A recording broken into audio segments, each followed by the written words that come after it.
We now begin our discussions of the Weather Viewer activity. And you can see here down on line 29 that our Weather Viewer activity extends activity and implements an interface called Dialog Finished Listener. Now, Dialog Finished Listener is actually our own nested interface within our Add City Dialog fragment. And basically, what this is going to allow the Weather Viewer activity to do is respond once the user has added a new city to the city's list so that we can update the city's list accordingly and display the appropriate weather information. We also have a couple of other interfaces that we've implemented. On the cities fragment, we want to be able to respond when the user changes cities. So when we touch a different city, we need to update what the weather is that's displayed on the screen.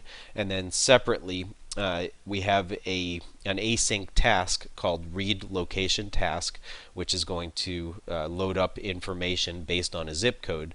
And when that task finishes loading information, we have a listener that can be notified of that so that we can respond after the data has been loaded. Now, back up here in the other import statements, we do have a number of new imports. First of all, at lines 8 through 10, you see various imports that have to do with the Android 3 and higher action bar.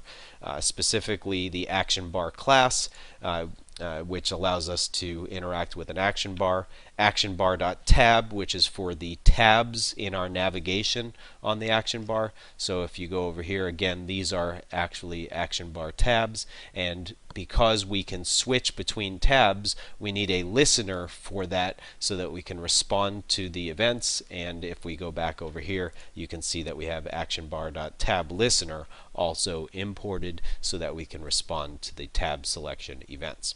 Now, the other new features in this particular class are the fragment manager and fragment transaction. The fragment manager is used, as its name implies, to manage the different fragments within the activity, and the fragment transaction class is used to load the different fragments, add them, remove them, transition between them, etc. Down in the class definition, we have a number of static constants that are defined that we use throughout the code, and then we also have the various instance variables for the Weather Viewer activity. So for example, we keep track of which tab is the current tab, whether it's the single day or 5-day forecast. We keep track of the string representing the last selected city. We also have a weather shared preferences object that is going to be used to store what the user's chosen default city is.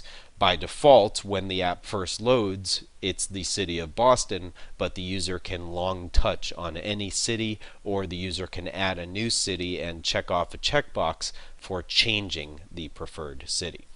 Down at line 53, we have a map of strings in which we maintain the favorite cities, and that's basically going to be the city names and their corresponding zip codes.